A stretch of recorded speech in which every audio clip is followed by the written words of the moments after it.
Kristen Frank, founder of Eve of Reduction and the author of the Do-It-Yourself lifestyle book, Living Simple, Free, and Happy. Today I'm going to show you the essentials for making an inspiration board. For this project, you'll want to collect images, words, and symbols. And these can come from magazine clippings, images printed from your computer, or small keepsakes.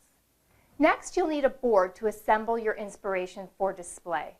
Now this can be as simple as a piece of cardboard, or foam core, canvas, or a picture frame. Just keep in mind that your inspiration boards are usually a work in progress, so likely you'll want to be able to swap and add images as you go.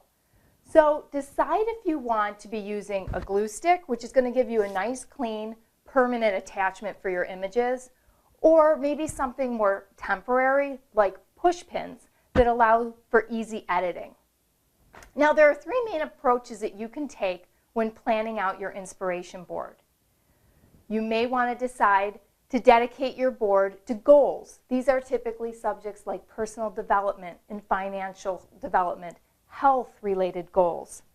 Images like you'd see here. You can choose end result images that help you visualize yourself with that achievement. Now you may be looking for inspiration for everyday moments.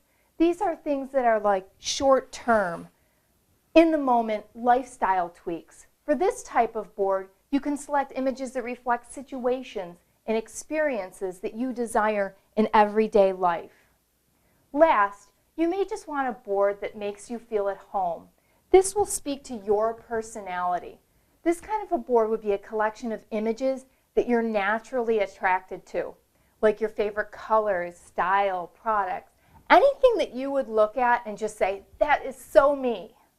I'm Kristen Frank, the Reduction Rebel, and I encourage you to create a board that helps you visualize and inspires your goals.